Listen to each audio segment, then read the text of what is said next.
اب سب سے اہم بات یہ ہے کہ ہم اپنے بچوں کی پرورش کس عمر سے شروع کریں۔ بہت سارے والدین تو اس فکر میں ہوتے ہیں کہ ابھی اس بچے کی عمر ہی کیا، ابھی تو چھوٹا سا ہے، یا ابھی یہ بچی بالکل کم سن ہے، ناسمجھ ہے، جب تھوڑا ہوشیار ہو جائے، جب کچھ سمجھدار ہو جائے تو ہم اس کی تربیت شروع کریں۔ حضرات محترم، تربیت کے لیے ہر عمر میں والدین کو چاہیے، ماں باپ کو چاہیے کہ ایکٹیو رہیں، ہر عمر میں تیار رہیں، اس لیے کہ تربیت کے لیے کوئی عمر متعین نہیں کہ بچہ 4 سال کا ہو جائے، 5 سال کا ہو جائے۔ ہاں، مدرسہ اسکول کے لیے عمر ہے کہ کچھ بچہ ہوشیار ہو جائے، سمجھدار ہو جائے، اس کو مدرسہ یا اسکول بھیجا جائے، لیکن تربیت کے لیے جو اصل مدرسہ، اصل خانقاہ، اصل اسکول ہے وہ ماں کی گود، اور ماں کو یہ چاہیے کہ جیسے ہی بچے کی ولادت ہو اس کی تربیت کی ذمہ داری ماں پر عائد ہو جاتی ہے۔ ماں کو یہ چاہیے کہ وہ اپنے بچے کی تربیت شروع کرے، بلکہ ولادت کے بعد کیا، تربیت کا معاملہ تو ماں کے شکم سے ہی شروع ہو جاتا ہے۔ آپ نے سنا ہوگا بزرگوں کے حوالے سے کہ فلاں بزرگ نے اپنے ماں کے شکم میں قرآن مقدس حفظ کر لیا، بعد میں جب ان کو استاذ کے پاس لے جایا گیا تو جب اعوذ باللہ من الشیطان الرجیم بسم اللہ الرحمن الرحیم پڑھنے کے بعد انہوں نے قرآن مقدس کی تلاوت شروع کر دی۔ بہرحال ایک الگ موضوع ہے، میں عرض کر رہا تھا کہ یہ باہر کے جو اثرات ہوتے ہیں، جو بھی عورتیں ایسی ہیں، جو مائیں ایسی ہیں جن کی شکم میں ایک بچہ پرورش پا رہا ہے، ایک بچہ پل رہا ہے، انہیں یہ چاہیے کہ اپنے ارد گرد، اپنے آس پاس ایک بہترین ماحول رکھیں، اور اس کے لیے بری جگہوں سے ان عورتوں کو بچ کے رہنا چاہیے۔ کوشش یہ کرے کہ زیادہ سے زیادہ اوقات قرآن مقدس کی تلاوت، نماز یا اللہ تبارک و تعالیٰ کے ذکر و اذکار میں گزارے۔ اس کا اثر اس بچے پر پڑے گا، وہ بچہ شکم کے اندر سے ہی تربیت پاتا رہے گا، شکم کے اندر سے ہی اس کے اندر جو اثرات جائیں گے وہ اسلامک اثرات جائیں گے، اور اس کے بعد جب اس بچے کی ولادت ہوگی، اب ذمہ داری آپ یہ دیکھیں کہ ہم سب سے پہلے اس چیز کی شروعات کرتے ہیں۔ ایک بچہ اس دنیا میں آیا اور آنے کے بعد بچے کی یہ فطرت ہے کہ وہ دنیا میں آیا، ابھی اسے شعور نہیں کہ ہمیں کھانا کیا ہے، کیا پینا ہے، کہاں رہنا ہے، کچھ بھی شعور نہیں، لیکن اللہ تبارک و تعالیٰ نے ایک بچے کی اس دنیا میں آنے سے پہلے ہی جو اس کی زندگی کے لیے ضروری چیزیں وہ ہے خوراک، وہ ہے غذا، تو پروردگار عالم نے اس کی خوراک، اس کی غذا کا انتظام کر دیا دودھ کی شکل میں۔ آپ دیکھیں گے بچے کی فطرت ہو جاتی ہے کہ جو بچے پیدا ہوتے ہیں ان کی فطرت یہ ہو جاتی ہے کہ ان کے ہاتھ میں کچھ پکڑائیں تو وہ لے کر کے سیدھے اپنے منہ کی طرف جاتے ہیں۔ کیوں؟ اس لیے کہ وہ زبان کے ذریعے، منہ کے ذریعے وہ لذت پا چکے ہیں، دودھ کی شکل میں ان کے اندر جو غذا جا رہی ہے وہ منہ کے ذریعے جا رہی ہے۔ تو بچپن میں ہی بچوں کی یہ فطرت ہوتی ہے، یہ عادت ہوتی ہے کہ چھوٹا سا بچہ ہے، کم سمجھ ہے، نا سمجھ ہے، اور بالکل چھوٹی سی عمر ہے، لیکن اس کے ہاتھ میں کچھ پکڑایا جائے یا اسے کچھ دیا جائے تو وہ تمام کی تمام چیزوں جو پاتا ہے اس کو اپنے منہ تک لے جاتا ہے۔ پتہ یہ چلا کہ انسان کی جو ضرورت ہوتی ہے یا جہاں سے ضرورتیں پوری ہوتی ہے، انسان اسی پر عمل کیا کرتا ہے۔ اس کے بعد جب بچے کی تھوڑی سی عمر بڑی ہوتی ہے، تھوڑا سا بچہ بڑا ہوتا ہے، اس وقت والدین کو یہ چاہیے کہ اپنے بچے کی تربیت میں ان امور کو شامل کر لے، اپنی یہ ذمہ داری سمجھے کہ جب بچہ چلنے کے قابل ہو گیا تو ہمارا بچہ جا کہاں رہا ہے، ہمارا بچہ چلنے میں لڑکھڑائے، گر کر کے اس کی چوٹ نہ لگ جائے، یہ والدین کی ذمہ داری ہے۔ لیکن اس سے پہلے جبکہ بچہ ابھی چل پھر نہیں پا رہا، بالکل اپنے بستر پر لیٹا ہوا، بالکل ننھی سی عمر ہے، اس وقت فطرت کیا ہے؟ اس وقت فطرت یہ ہے کہ جب وہ چیز کوئی پاتا ہے تو اپنے منہ تک لے جاتا ہے۔ تو اب ذمہ داری یہ ہے کہ ماں باپ یہ دیکھتے ہیں کہ کوئی ایسی چیز تو نہیں اس کے ہاتھ میں آ گئی ہو جس سے اس کو نقصان پہنچ جائے۔ اس عمر میں وہ چیزیں جو اوروں کے لیے فائدہ مند ہیں لیکن اس بچے کے لیے نقصان دہ ہوتی ہیں، وہ کیا چیز ہے؟ مثال کے طور پر ایک مثال لے لیں کہ روٹی کا ایک ٹکڑا بڑی عمر کا بچہ ہو اسے کوئی نقصان نہیں پہنچائے گا، لیکن وہی ابھی اس دنیا میں آئے چند دن ہوئے، اس کی خوراک بچے کی ہے دودھ کے ذریعے اس کو غذا مل رہی، اس کو روٹی کھلایا جائے تو اس بچے کو نقصان پہنچے گا۔ والدین کی ذمہ داری یہ ہے کہ اس بچے کو ایسی تمام چیزوں سے دور رکھا جائے، یا اس کو اپنے منہ میں کوئی ایسی چیز نہ لے جانے دیا جائے جس سے کہ اس کو نقصان پہنچ جائے۔ ایسے ہی جب وہ بچہ تھوڑی عمر کو ہو جائے، 2-4 سال کا ہو جائے، چلنے پھرنے لگے، اب یہ چاہیے ہمیں کہ اس بچے کی تربیت میں ہم ایک امور کو اور داخل کر لیں۔ وہ یہ ہے کہ جب ہمارا بچہ چلنے کے قابل ہو گیا ہے تو ہم دیکھیے کہ ہمارا بچہ کہاں جا رہا ہے، اور جاتے وقت اس کے جسم یا اس کے کپڑے میلے تو نہیں ہو جا رہے ہیں، یا ایسی جگہ تو نہیں جا رہا جس کی وجہ سے اس کے کپڑے گندے ہو جائیں۔ جس طریقے سے ہم کپڑے اور جسم کی فکر کرتے ہیں، ویسے ہی ہمیں اپنی اولادوں کی ذہنی فکر بھی کرنی چاہیے۔ جیسے کہ ہم نے دیکھا کہ ہمارا بچہ باہر گیا کھیلا، کپڑا گندا ہو جاتا ہے، اس بچے کو لا کر کے ہم اس کی تربیت کرتے ہیں، اس کی صفائی کرتے ہیں، اس کی جسم کی صفائی، اس کے کپڑے کی صفائی۔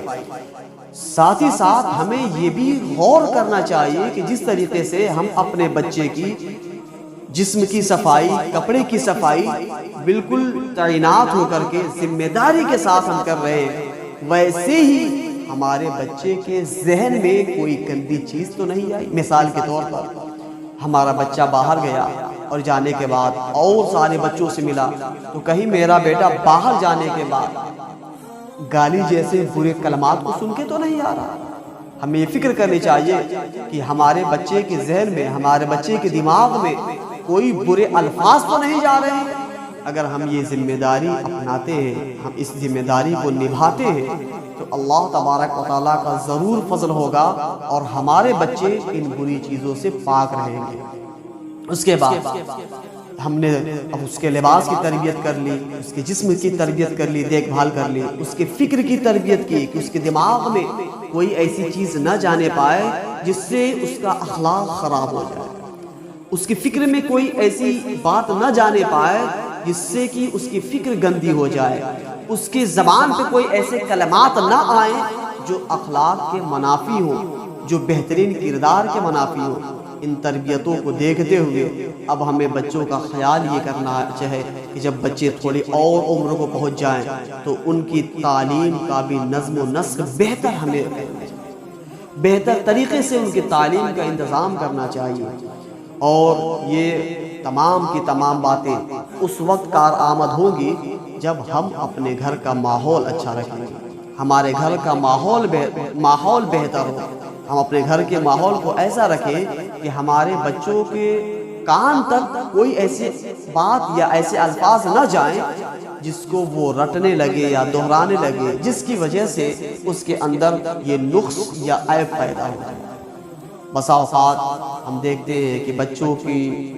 ہم فکر نہیں کرتے، والدین بچوں کو یوں ہی چھوڑ دیا کرتے ہیں۔ اب وہ کن بچوں کے ساتھ کھیل رہا ہے،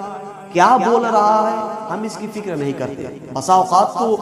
گھر کے ذمہ داران کو دیکھا جاتا ہے، ماں باپ کو دیکھا جاتا ہے کہ باقاعدہ اپنے بچوں کو برے الفاظ کو کہنے کی دعوت دیتے ہیں۔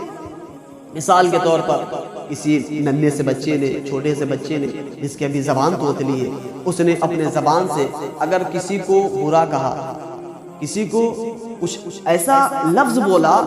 جو لفظ اخلاق کے منافی ہے، جو لفظ کردار بہترین کردار کے منافی ہے، تو لوگ یہ سمجھتے ہیں، اس لفظ پہ غور نہیں کرتے، یہ فکر نہیں کرتے کہ یہ بری چیز میرے بچے کے اندر آئی کہاں سے، بلکہ خوش ہوتے ہیں، کہتے ہیں میرا بیٹا بولنے لگا۔ بولنا کمال نہیں ہے، کمال یہ ہے کہ کیا بولنا چاہیے، اور کمال یہ ہے کہ جن چیزوں کو نہیں بولنا ہے اس سے بچ جائے۔ تو ہمیں یہ چاہیے کہ جیسے ہی ہمارے بچے کے اندر قوت گویائی آئے، یعنی بولنے کے قابل ہو جائے، تو ہم اس کے سامنے ہمیشہ سچ بولا جائے، اپنے بچوں سے جھوٹ نہ بولے۔ اس لیے کہ اگر بچوں کے سامنے غیروں سے یا بچوں سے جھوٹ بولتے ہیں، تب پھر ہماری نصیحتیں ان پر اثر نہیں ہوں گی، اس لیے کہ تضاد پیدا ہو گیا، قول و فعل میں تضاد پیدا ہو گیا کہ ہم اپنے بچوں سے کہیں کہ بیٹا جھوٹ نہ بولنا، بچوں کو منع کریں، اور وہی فعل ہمارے اندر موجود کہ ہم جھوٹ بول رہے ہیں۔ کوئی گھر پہ آیا طلب کرنے کے لیے، ہم گھر میں موجود ہیں، بچوں سے کہہ دیا ہم نے کہ بیٹا بول دو کہ والد محترم نہیں ہے۔